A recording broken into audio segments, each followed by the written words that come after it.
18 e o versículo de número 30,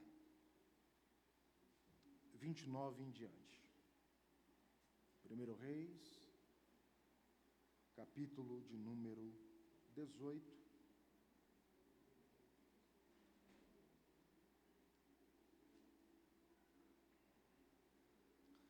versículo de número 29. Amém? Sucedeu que, passado o meio-dia, profetizaram eles, até que a oferta de manjares se oferecesse. Porém não houve voz, nem resposta, nem atenção alguma. Então Elias disse a todo o povo: chegai-vos a mim.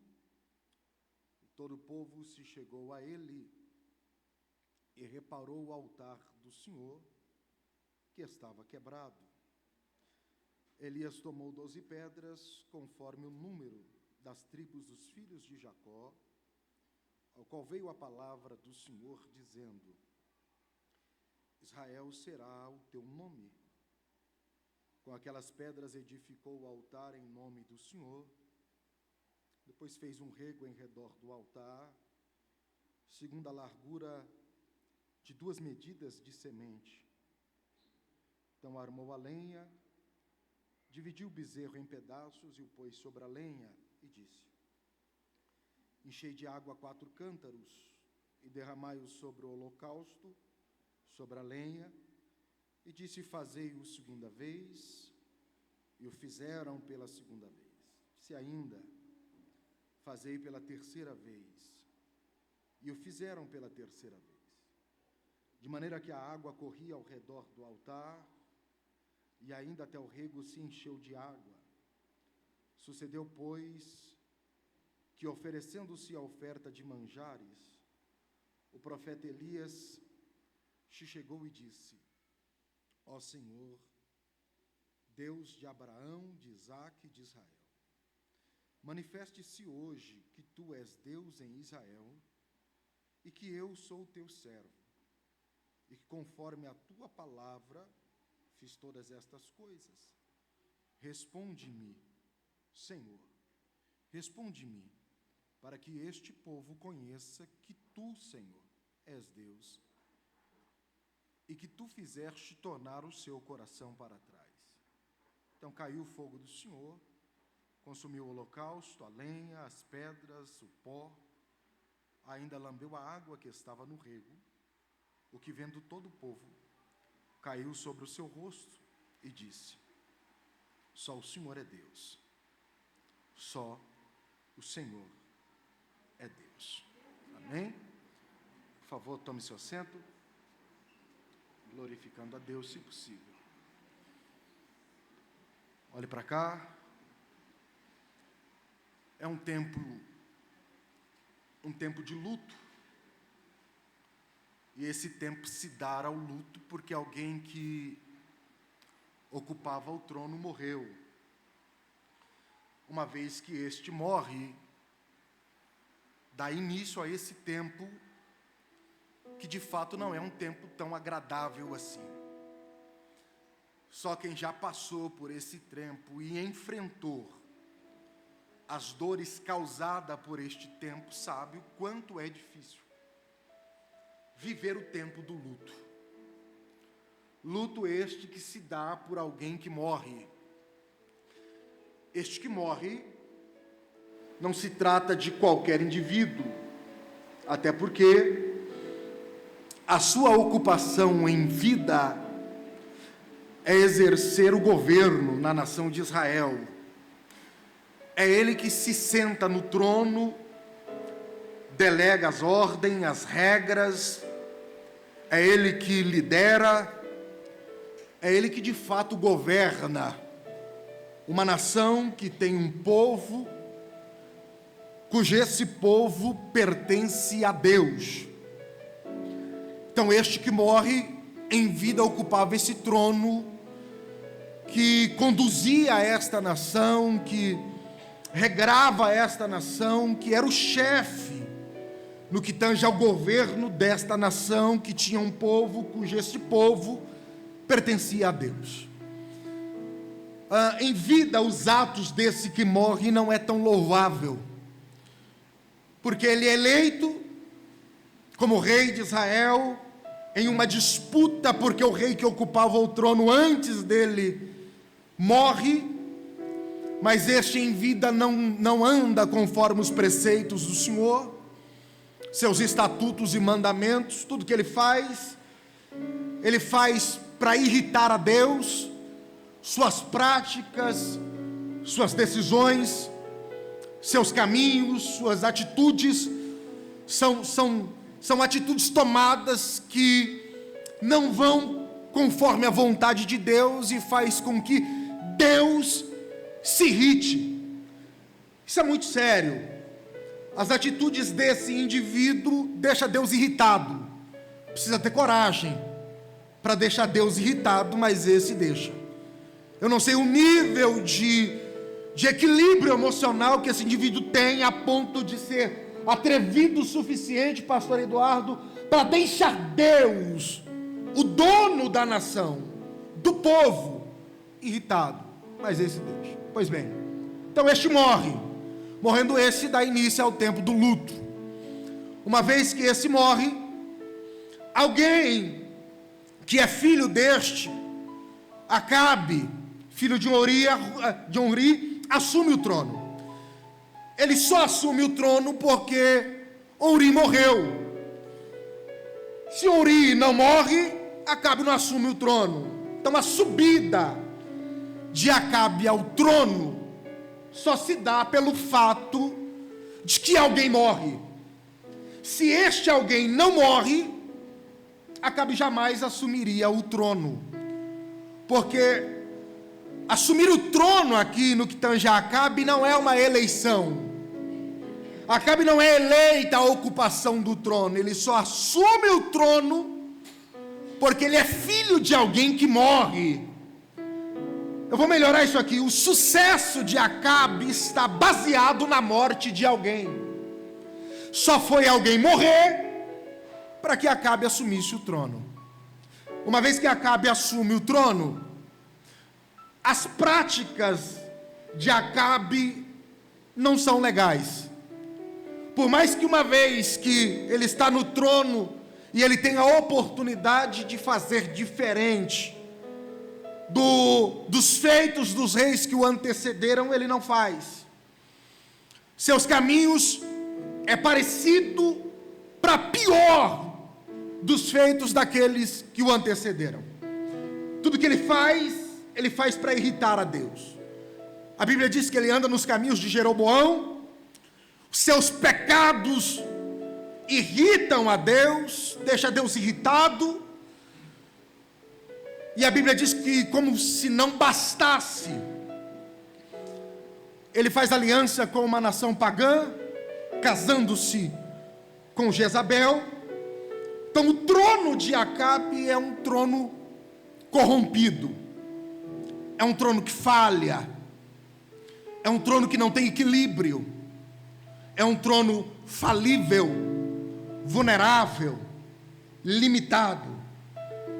Só que o que conforta o meu coração é que, por mais que o trono de baixo, olhe para mim, tem limite, tem data de validade, é corruptível, é falível, o trono de cima não perde o controle, é infalível, é incorruptível. Não tem como o dinheiro corromper o trono de cima. O trono de baixo, o dinheiro corrompe. O trono de baixo, a fama corrompe. O trono de baixo, o status corrompe. Mas o trono de cima, não há dinheiro que compre, não há fama que compre, não há nada que tenha o poder de fazer o trono de cima se corromper. Diga para alguém, por favor, em todo o tempo. Mais forte, diga, em todo o tempo. O trono de cima permanece no extremo controle de tudo e de todos.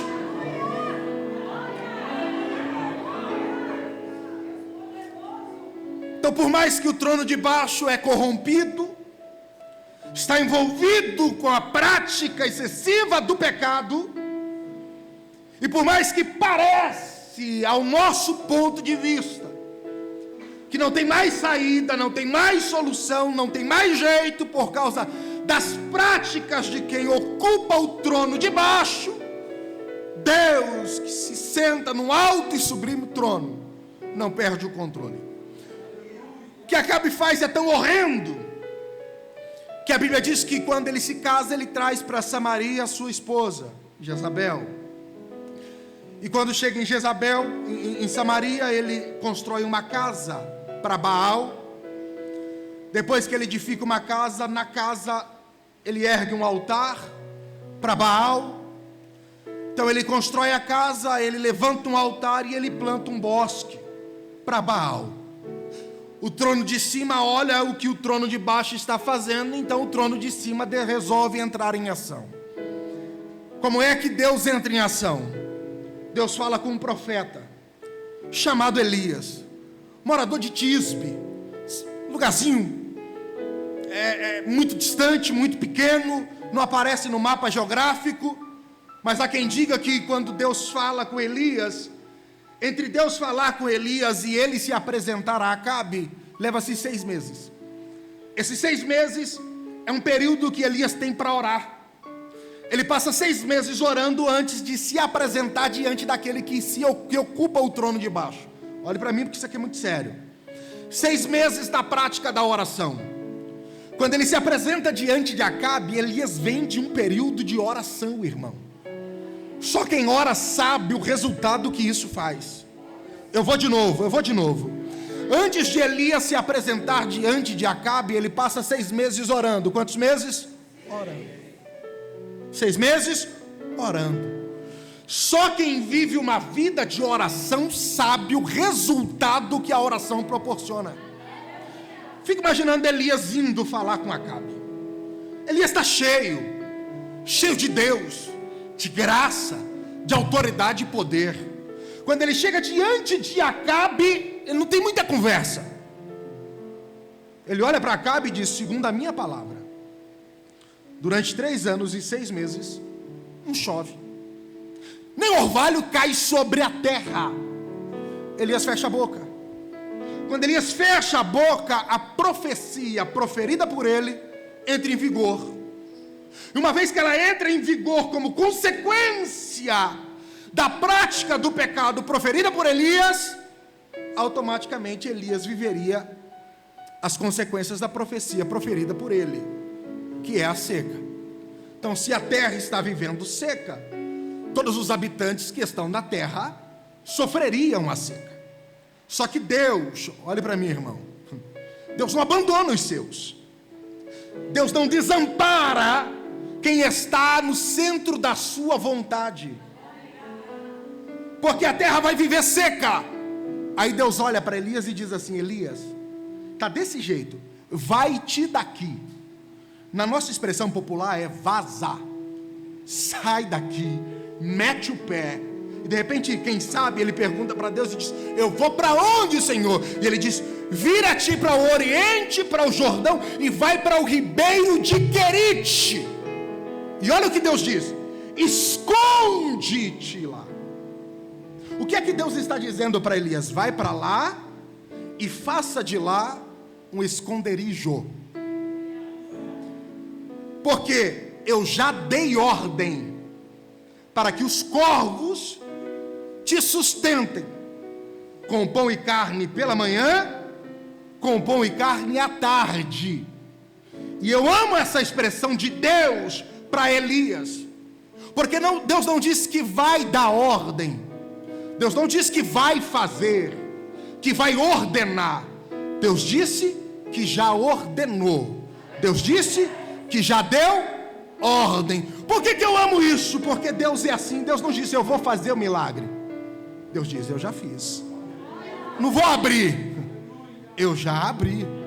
Não vou fazer, eu já fiz. Não vou curar, eu já curei. Não vou preparar, eu já preparei. Você pode, por favor, pegar a sua mão e tocar em alguém? Toque e permaneça com a sua mão nele.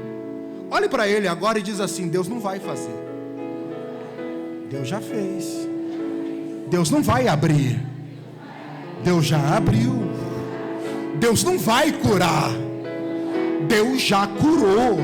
Diga, Deus não vai abençoar. Deus já abençoou. Deus não vai dar ordem. Deus já ordena. Glória. Glória. Glória. Oh, glória. Aleluia. Aleluia. Aleluia. Olha a ordem de Deus. Vai-te daqui e esconde-te. Mas olha a palavra. Foi, pois, Elias e habitou. A ordem de Deus é clara. A ordem de Deus é esconder. Mas a prática de Elias é habitar. Deus manda Elias esconder, mas Elias habita. O que é que Elias está fazendo aqui? Está fazendo do lugar que é um esconderijo, um lugar de habitação. E isso é um problema muito sério. Toda vez, olhe para mim porque isso é sério, irmão, eu decido fazer de um lugar preparado por Deus, que é esconderijo, habitação, a água do ribeiro seca. Vou de novo. Toda vez que eu decido fazer do esconderijo um lugar de habitação, uma morada, a água do ribeiro sempre vai secar. Diga para alguém, não faça do esconderijo uma habitação. Esconderijo é uma coisa, habitação é outra. Só que quando a água se seca, Deus não deixa Elias haver navio. Deus disse a Elias, vai-te daqui e vai para Sarepta. Isso é muito estranho, irmão. Porque Deus, continuando no que está falando Elias, diz, vai para Sarepta e habita em Sarepta. Onde é que fica Sarepta? Sarepta fica entre Tiro e Sidom. Terra daqueles que não acreditam em Deus e servem a Baal, terra dos pagãos, terra dos inimigos. E eu fiquei pensando nisso, pastor Eduardo. Na terra de Israel, em Querite, Deus manda Elias se esconder. Na terra do inimigo, Deus manda Elias habitar. Olha para mim, porque isso é sério. Terra de Israel, Elias se esconde. Terra do inimigo, Elias habita. Dá para entender como Deus trabalha? Não dá. Mas de uma coisa eu sei. Como Deus não perde o controle e está no controle de todas as coisas, até na terra do inimigo, quem manda ainda é.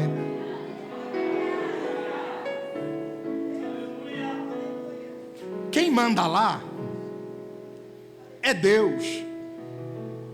Pode ser espírita, pode ser de outras religiões, pode não comungar da mesma fé que você. Só que o Deus que nós servimos tem controle tanto aqui quanto lá. Então ele manda aqui e manda também lá, porque o controle, o absoluto controle ainda é de Deus. Deus não perdeu o controle. Elias vai para lá com sede, porque a água do ribeiro secou. Não é que o corpo parou de trazer pão e carne, é a água do ribeiro que seca. Então, uma vez que a água do ribeiro seca, Deus manda ele para lá. E quando ele chega na porta da cidade de Sarepta, a Bíblia diz que ele vê uma mulher. E isso é muito estranho, porque a ordem de Deus é: ela vai te sustentar, ela vai cuidar de você. Só que quando ele chega na porta da cidade, quem ele vê é uma mulher que é viúva e pobre, mas a ordem de Deus é que ela vai cuidar. Como é que pode alguém pobre e viúva cuidar de um profeta? Mas é Deus que está dizendo, irmão. E se Deus está falando, pode acreditar que vai dar certo. Ele chega, a mulher está pegando os gravetos de lenha, você conhece muito bem a história. Ele pede água, ela dá, ele pede pão, um bolo, ela disse: eu não tenho, porque só tem um punhado de farinha, um pouquinho de azeite, e só dá para fazer um bolo para eu e meu filho comermos, e depois que comermos, o que nos resta é esperarmos a morte, vamos morrer e acabou. Elias olha para ela e diz: mulher, faz conforme a tua palavra, vai lá, faz o bolo, mas não come, traz para mim primeiro, que eu lhe garanto que assim, enquanto não chover em Israel, não vai faltar azeite na tua botija, e também não vai faltar farinha na tua panela. Ela faz conforme Elias disse. Elias comeu, ela comeu, o filho comeu, faz a segunda, a terceira refeição, e enquanto não choveu, não é que multiplicou, não acabou. A mesma quantidade de farinha estava na panela, e a mesma quantidade de azeite permaneceu lá, não faltou. Até que Deus chegou a Elias e diz: Elias, apresenta-te a Acabe, porque farei chover. E Elias vai. E quando os dois se encontram, a saudação entre os dois não é amigável. Tem um atrito aqui. E Elias olha para Acabe e diz assim: reúne todo o Israel no Monte Carmelo, como também os profetas que comem à mesa de Jezabel. Acabe manda mensageiros avisar todo Israel que ia ter uma reunião no Monte Carmelo no dia seguinte. No dia seguinte, está todo mundo no Monte Carmelo, todos.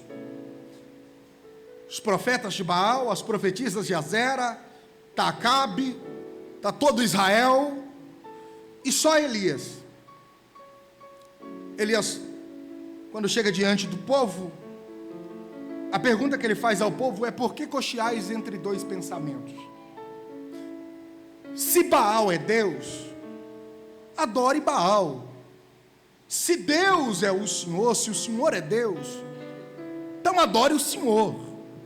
O que Elias está dizendo é que não dá para ficar em cima do muro, pender para a direita ou para a esquerda. O que Elias está dizendo é falta de posicionamento, porque pender para um lado ou para o outro é falta de equilíbrio.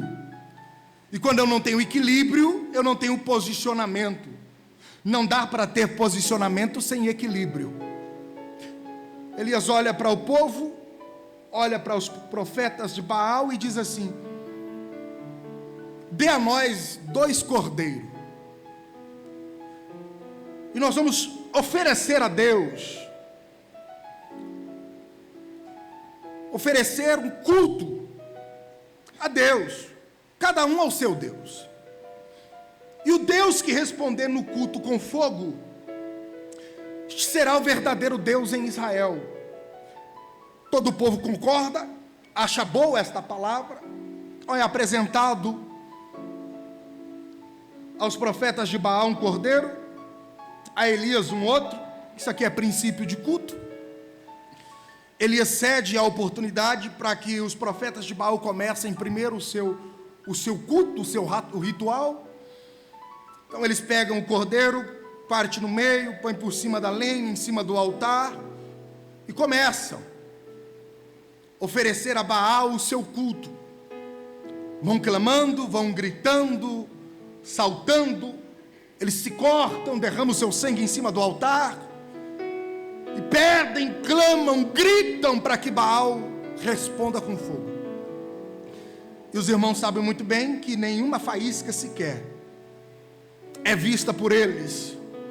E aí Elias começa a zombar deles, dizendo: grite, clame em alta voz. É uma zombaria que nas entrelinhas só tem verdade, porque o objetivo de alguém que grita é ser ouvido. Então Elias está dizendo: identifique o tom da sua voz, para que a quem vocês clamem, lhe ouça. Mas Elias sabe que quem eles estão clamando tem ouvidos, mas não ouve. Elias diz a eles: grite, Porque quem sabe está falando alguma coisa, planejando uma viagem, está dormindo e despertará. E Elias vai zombando, e eles vão gritando e nada. Até que Elias toma a oportunidade, e ao receber a oportunidade de dar início ao culto, a primeira coisa que Elias faz, isso aqui é muito sério, porque o pastor Eduardo falou muito de altar aqui na sua oportunidade. Elias está diante de um altar que está quebrado, em ruínas, que não é utilizado para culto e sacrifício a Deus faz tempo. Por que o altar está nesse estado? Porque não está sendo utilizado. De contrapartida, por que não está sendo utilizado? Porque quem utilizava o altar se distanciou. Então, quando se distanciam do altar, o altar entra em ruínas, se quebra. Então Elias, primeira coisa que Elias faz, se posiciona diante do altar que está quebrado e olha para o povo. Quando ele olha para o povo, ele disse ao povo: chegai-vos a mim. Quando Elias faz a utilidade desta expressão, chegai-vos a mim, Elias está diante do altar dizendo para o povo: vem para perto do altar, vem para perto do altar. Por que Elias faz este convite ao povo? Porque o povo está longe, e o fato de estar longe do altar, a frieza espiritual o domina. Por que o povo está frio no que tange a espiritualidade? Porque vive uma vida longe do altar. Quanto mais longe do altar eu fico, mais desconectado com Deus eu permaneço. Quanto mais perto do altar eu fico, mais íntimo de Deus eu me torno. Então o que é que Elias está dizendo? Vem para perto. Quer ver o milagre? Vem para o altar. Quer ter cura? Vem para o altar. Quer resposta? Vem para o altar. Quer porta aberta? Vem para o altar. Quer restauração na família? Vem para o altar. Quer que o câncer vá embora? Vem para o altar. Quer que a doença desapareça? Vem para o altar. Quer poder de Deus? Vem para o altar. Quer unção de Deus? Vem para o altar. Quer falar em novas línguas? Vem para o altar. Quer sucesso nos negócios? Vem para o altar. Quer sucesso no trabalho? Vem para o altar. Qual é o segredo? É se aproximar. Qual é a receita? É chegar perto. Qual é a estratégia do milagre? É estar junto ao altar. Não dá. Olhe para mim. Todo crente que se preza, ele não arreda o seu pé do altar de jeito nenhum. Vou de novo. Todo crente que se preza, ele não arreda o seu pé do altar de maneira nenhuma, porque ele sabe que o altar é o intermédio, o intercâmbio entre ele e Deus. Tudo que você oferece no altar, o fogo de Deus desce e consome. Diga para alguém: o segredo ainda é permanecer próximo ao altar, porque estar próximo ao altar é ter intimidade com o dono do altar. Vem para perto. Vem para perto. Chegai-vos a mim. Quando o povo se apresenta diante de Elias, próximo ao altar, Elias começa a obra. Qual é a obra? É restaurar o altar que está quebrado. Todo Israel está próximo, e quando eles se aproximam, eles vê a ruína que está o altar. Mas é só Elias que restaura. Elias vai restaurando. Depois que o altar está restaurado, a Bíblia diz que Elias pega 12 pedras. Quantas pedras? 12. Que simboliza as 12 tribos de Israel. O que Elias faz com estas pedras? A Bíblia diz que ele coloca as pedras juntas ao altar. Colocar juntas ao altar fala de unidade, união e comunhão. O que Elias está dizendo? Não adianta estar próximo ao altar se não tiver comunhão. Altar restaurado precisa de comunhão. Então Elias primeiro restaura o altar e coloca a igreja unida. As 12 tribos que estavam dispersas longe do altar, automaticamente longe de Deus. Então ele coloca as pedras juntas ao altar, que num ato simbólico é a igreja unida. Pega a lenha, põe por cima do altar, pega o cordeiro, parte no meio, coloca em cima da lenha, que está em cima do altar.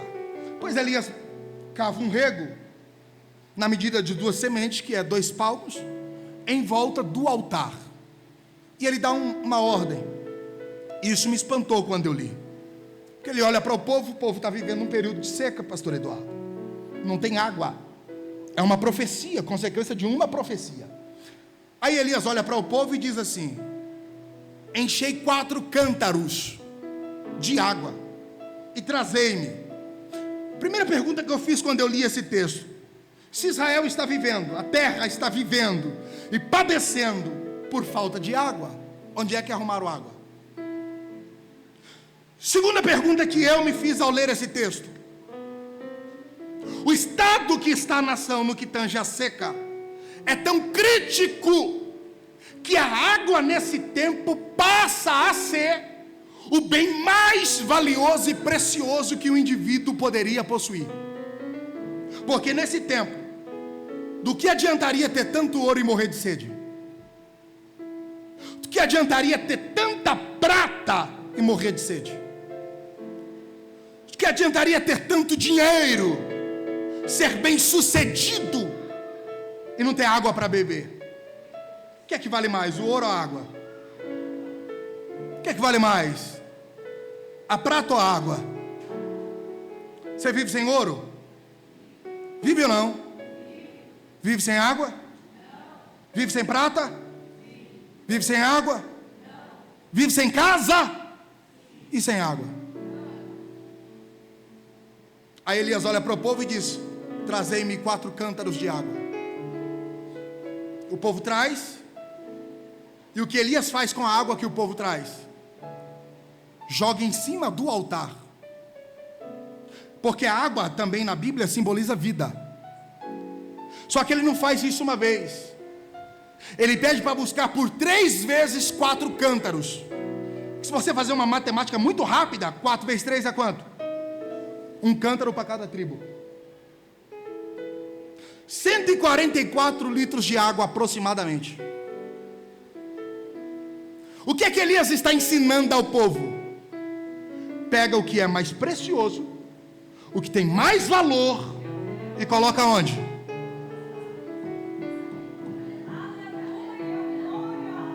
Eu vou de novo, olhe para cá, irmão. Elias está dando uma receita para o povo que estava distante e agora está perto, para ser abençoado e ver o que ninguém vê. Porque cordeiro no altar todo mundo põe, irmão. Lenha no altar todo mundo põe. Pedra no altar todo mundo coloca. Só que Elias vai fazer diferente. Eu preciso oferecer a Deus aquilo que me custe, aquilo que para mim tem valor. O problema é que a gente quer ter sucesso em tantas coisas, mas oferece para Deus aquilo que todo mundo oferece. A gente quer ser bem sucedido em todas as áreas da vida, só que quando chega diante do altar, a gente oferece uma oferta para Deus que não nos custa nada. Aí a gente quer poder, nós queremos graça, queremos unção, queremos virtude. Só que a nossa responsabilidade no que tange em oferecer a Deus é pequena. E o convite de Deus para nós hoje é: coloque no altar aquilo que tem valor para você.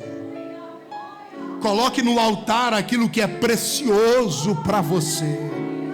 derrame no altar aquilo que lhe custe.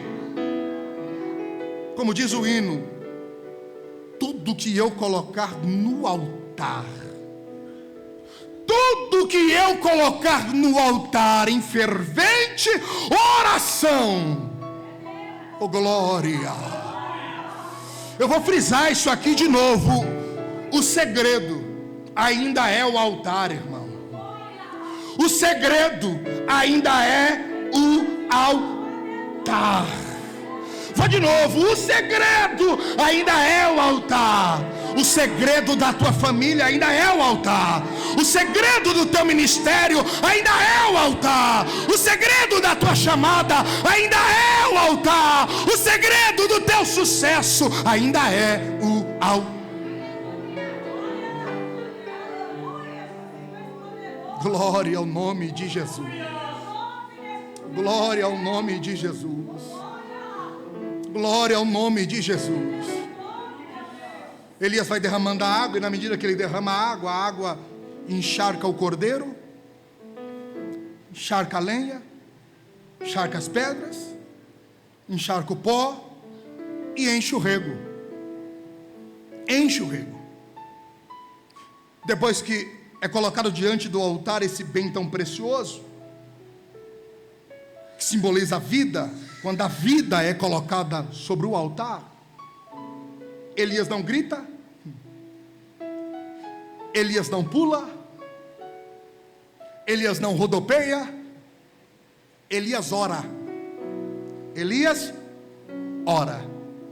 E a oração dele dura 30 segundos, 56 palavras. E a última frase é: Senhor, responde-me. Responde-me com fogo, para que estes saibam que o Senhor é Deus. A oração dele é objetiva, não é responda-os. Porque quem está orando é Elias, é responde-me. Para que eles vejam que o Senhor é Deus. Elias fecha a boca. E a Bíblia é bem precisa na sua narrativa, que diz que caiu fogo do Senhor. Olhe para cá. Caiu fogo do Senhor, consumiu o cordeiro, queimou a lenha, queimou as pedras, queimou o pó e ainda lambeu a água que estava no rego. E o povo está onde? Próximo ao altar. Estando próximo ao altar, eles veem o fogo cair do Senhor, queimar o cordeiro, queimar a lenha, queimar as pedras, queimar o pó, lamber a água. Quando eles veem isso, eles não ficam de pé, porque não há quem tenha equilíbrio suficiente a ponto de ficar de pé quando Deus se manifesta. Eles caem de joelho com o rosto em terra, e com o rosto em terra eles dizem: só o Senhor é Deus. Só o Senhor é Deus. O que é que eles estão dizendo? Não há outro como Ele, não há ninguém como Deus, só o Senhor é Deus. Eu pesquisei um pouco sobre isso, sobre a queda do fogo, e a palavra queda nada mais é do que algo que está em cima, e quando sofre esse processo de queda, vem para baixo. Então é de cima para baixo. E tem um historiador que me fugiu o nome agora, ele conta que os arqueólogos fizeram uma descoberta no templo de Baal, no seu altar, que o sacerdote tinha um túnel, embaixo do túnel eles fizeram uma espécie de um funil, colocaram um pavio ali, E enquanto todo o povo estava ali celebrando, conta que ia lá um sacerdote, ateava fogo no pavio, o fogo subia pelo pavio por baixo da lenha e começava a consumir a lenha e o sacrifício que estava sobre o altar de Baal. E aí o povo, acreditando que Baal estava manifestando com fogo, reverenciavam Baal e ofereciam a Baal culto. Mas na verdade era trapaça e engano. E aí eu entendi o motivo do desafio de Elias, o fogo. Mas se você fazer uma comparativa, você vai entender que o fogo natural, que é este fogo que queima a lenha por baixo, ele tem as suas características. Característica é essa: fogo comum, ele nunca queima de cima para baixo, ele só queima de baixo para cima. Por que ele queima de baixo para cima? Porque a lenha, a madeira, é um combustível para ele. É muito simples. Você risca um fósforo, se você colocar ele de cabeça para cima, rapidinho ele apaga. Se você virar ele, a própria madeira é um combustível para ele ter força e consumir o palito. Então todo fogo natural só queima de baixo para cima. Só que o fogo de Deus não é um fogo que queima de baixo para cima. O fogo de Deus é um fogo que queima de cima. Só meia dúzia entendeu isso aqui, eu vou de novo. Fogo de Deus não queima de baixo para cima. Fogo de Deus queima de cima. Então, diante desta palavra que eu tenho propriedade para profetizar para você, quem te prometeu não é de baixo. Quem te prometeu, a graça que você recebe, ela não vem de baixo. A graça que você recebe, o poder que emana sobre nós não é de baixo. O poder que paira sobre nós. Isso aqui é tão sério, que a humanidade está perdida. 400 anos de silêncio até que Deus resolve trabalhar. Não é falar, é trabalhar. E o trabalhar de Deus é Jesus.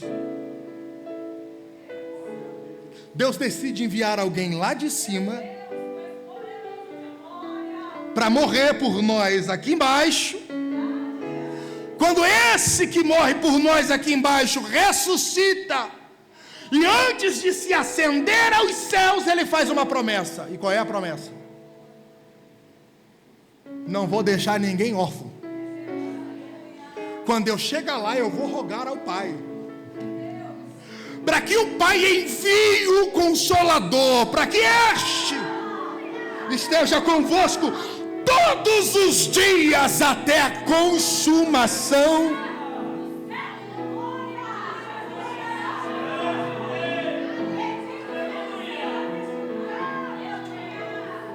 Deixa eu dizer uma coisa para você.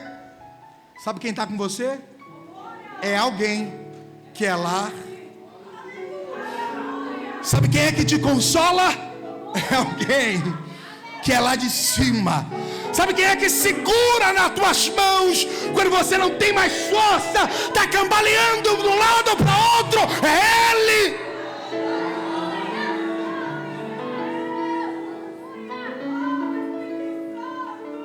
Em uma outra reunião com os seus discípulos, ele disse a eles: sai ninguém não de Jerusalém, ficai em Jerusalém até que do alto, lá de cima, todos sejam cheios de... Aí está lá no cenáculo cerca de 120, orando, 10 dias, clamando. No 10º dia, a Bíblia diz que eles ouviram, isso aqui é muito sério, um som como de um vento. Não é que o vento entrou no cenáculo, irmão, não é o vento. O que entrou no cenáculo foi o som.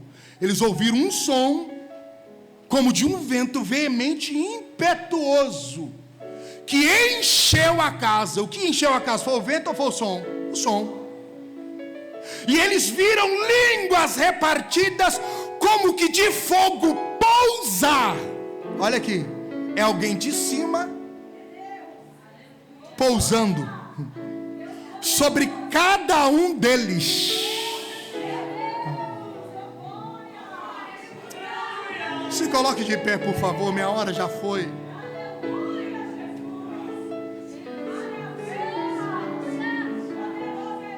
Satanás está pensando o que, irmão?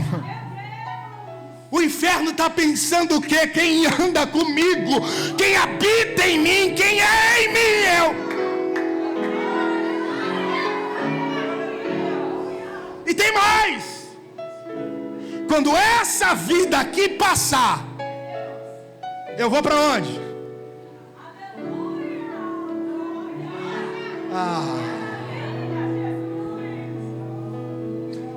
Antes de eu orar, eu já estou terminando, mas antes de eu orar,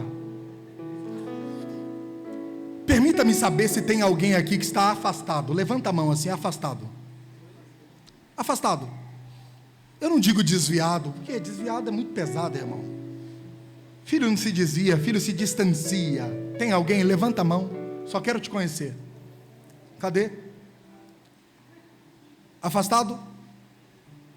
Alguém que não é crente ainda, não entregou sua vida a Jesus, não se rendeu? Levanta a mão, eu quero te conhecer. Tem o meu querido ali, não é crente? Pronto. Tem mais alguém? Mais alguém? Afastado, não é crente? Dá um sinalzinho com a sua mão. Ok. Descobri uma coisa, que Deus é muito educado. Jesus é extremamente educado. Primeiro que ele não força a entrada na casa de ninguém. Ele não arromba a porta. Ele não tem aquelas michas que dá para abrir a porta. E o texto é bem claro: eis que estou à porta aí. Ele bate. E ele diz: se alguém ouvir a minha voz e abrir a porta, eu entro. Simples. Cearei com ele e ele comigo. Pronto. Pastor, eu ouvi a voz de Deus. Legal. Abriu a porta? Não. Então Jesus não vai entrar. Não adianta nada você ouvir a voz e não ter a decisão de abrir a porta. Se eu ouço a voz e não abro a porta, ele fica do lado de fora. Então, para ele entrar, além de eu ouvir a voz, eu preciso abrir a porta. E a pergunta que eu faço ao Senhor hoje: quer abrir a porta para Jesus entrar e fazer morada na sua vida? Quer? Não? Que Deus abençoe você. Curve a cabeça, eu quero fazer uma oração muito breve e já devolvo o microfone. Senhor, nós sabemos que é por meio da oração que nós galgamos o que precisamos diante do altar. Porque por mais que nós ofereçamos diante do teu altar aquilo que a nós custe, a oração ainda é o meio que nós recebemos de ti a resposta para o nosso pedido. Então é embasado nesta minha fala que nós oramos a ti. Oramos a ti porque já entendemos que no altar nós colocamos aquilo que tem valor a nós, que é valioso. E o pedido que faço a ti é que a partir de hoje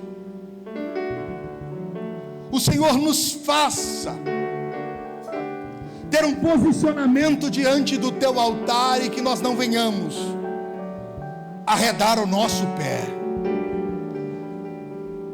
como estrangeiro, Senhor, que não queria ser expulso da terra. Ele se agarrava nas pontas do altar e não tinha ninguém que o tirasse dali. Que assim nós façamos hoje, que nós venhamos agarrar no altar, Senhor, e que nada e nem ninguém tenha o poder de nos fazer abandonar o teu altar. Que possamos constantemente estar próximo, perto, junto ao teu altar, ao teu altar, ao teu altar. Você diz glória a Deus? Que Deus te abençoe. Glória a Deus. Ministério de louvor, rapidamente, venham aqui. Deus é fiel. Aleluia, aleluia, aleluia.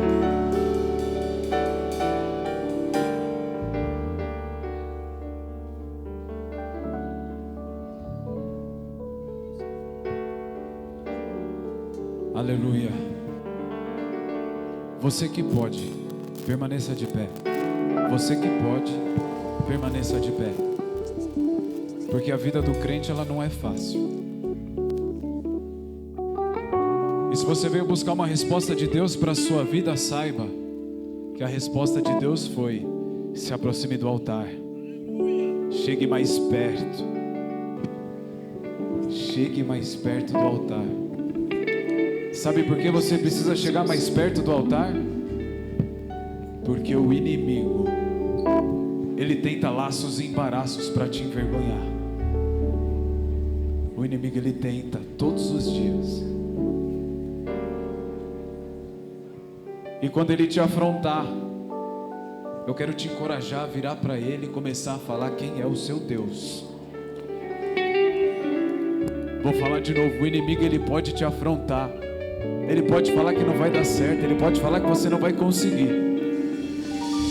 Mas começa a declarar quem é o seu Deus. E ainda que ele te pergunte quem é o seu Deus, começa a falar para ele: aquele que acalma o vento. Não, eu não entendi. Aquele que aquieta o mar, que tira a força do fogo, faz o leão jejuar. Esse é o nosso Deus, o Deus que derruba as muralhas, dá estéril, faz mãe de filhos, e é o mesmo que brada lá do alto: não temas, não temas, não temas, não temas, não temas, eu sou contigo.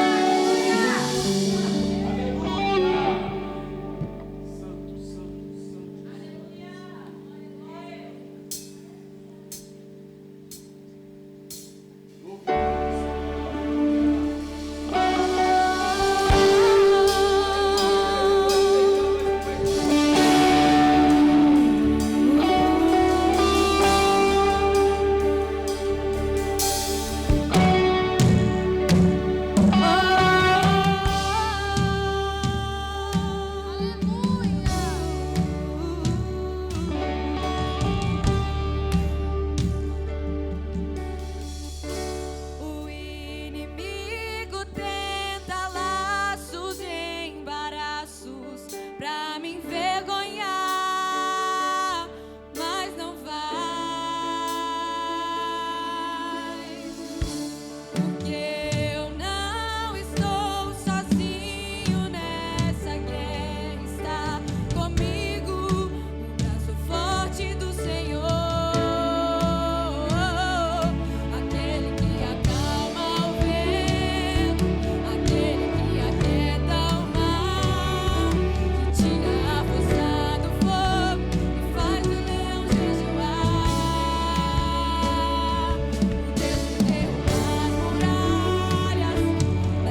Deus te dá escape e livramento. O Senhor marcou essa noite para mim e para você. Você que tem esperado uma resposta de Deus, Ele marcou esse dia e preparou para você chegar até aqui e Ele te falar que Ele tem escape para a sua vida. O nosso Deus, Ele tem escape para a sua vida. Se aproxime do altar, Ele tem escape. Você, meu irmão e minha irmã que está acompanhando em casa, eu quero te falar que o ser humano durante toda a história sempre vacilou, sempre acabou por um momento se afastando do altar de Deus. Mas a partir do momento que a gente se aproxima, abre a porta do nosso coração e Ele faz morada, algo novo acontece. Algo novo acontece dentro do seu coração, dentro da sua alma. Algo novo acontece no livro da vida.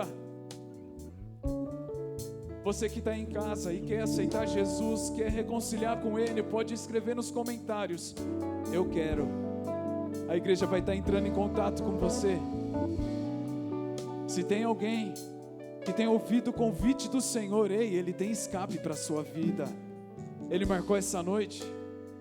Não foi para ser só mais uma noite, mas foi para Ele trazer salvação sobre a sua casa.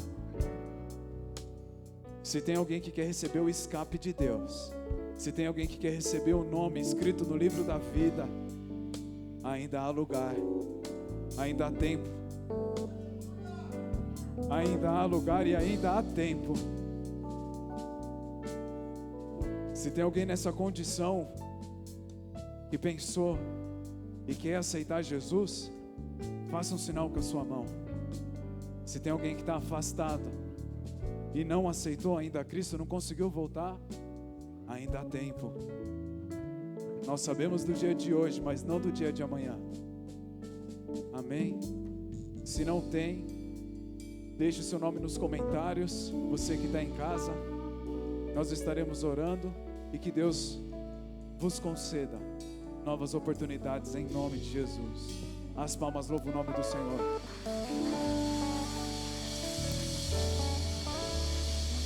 Glória a Deus. Irmãos, hoje nós temos cantina. Você está convidado a passar aqui na lateral aqui da nossa igreja. Hoje não, desculpa, amanhã. Amanhã nós teremos cantina, amém? Desculpa, amanhã nós teremos cantina. Deus abençoe. Carol, paz querida, tá tudo bem, tá tudo bem.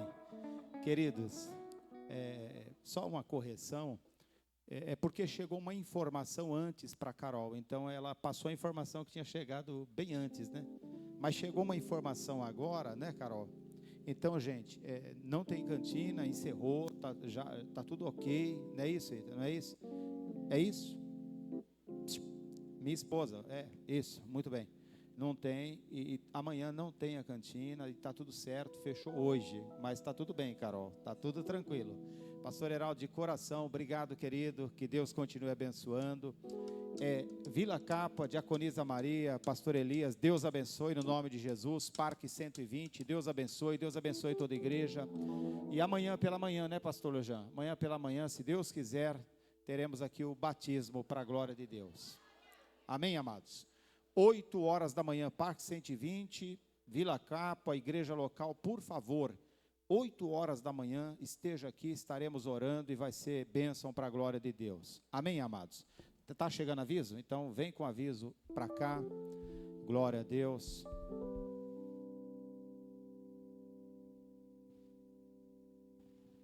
Igreja, paz do Senhor, amém? Na verdade, nós temos a cantina hoje, porém, devido à grande demanda de pedidos, sobrou uma pequena quantidade para estar sendo vendida agora, acho que umas 18 só. Quem encomendou com antecedência já está lá, passa lá e retira, amém? Deus abençoe. Amém, está tudo resolvido. Nós vamos orar agradecendo a Deus. Pastor Lujan, faz esta oração no nome de Jesus.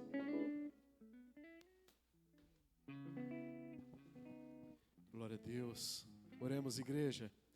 Senhor Deus Todo-Poderoso, é um imenso prazer, ó Pai, estar aqui reunidos, adorando alguém que não é daqui de baixo, adorando alguém que vem de cima, sobre as nossas vidas, ó Deus. Em nome do Senhor Jesus, que tudo isso que nós podemos receber da Tua parte, essa porção tão preciosa, Senhor Deus, possa ser levada com cada um de nós, para os nossos lares, em nome do Senhor Jesus. E essa chama, Pai, que nós recebemos aqui, que ela possa ir conosco, e ao chegarmos em nossa casa, nos nossos lares, seja iluminado aquele lugar, onde nós estivermos, Senhor Deus, que aquilo que podemos receber de Ti nesse lugar, possa ser abrangido em nome do Senhor Jesus Cristo. Abençoe a Tua igreja, e que o Senhor possa continuar recebendo da nossa parte, toda a adoração, em nome do Senhor Jesus. Você pode aplaudir ao Senhor Jesus? Obrigado, Senhor. Glória a Deus. Façam todos assim com suas mãos. Que o grande amor de Deus, que a graça do nosso Senhor Jesus Cristo e a comunhão do Espírito Santo seja com todos nós, não só hoje, mas para todos sempre. Todos digam amém.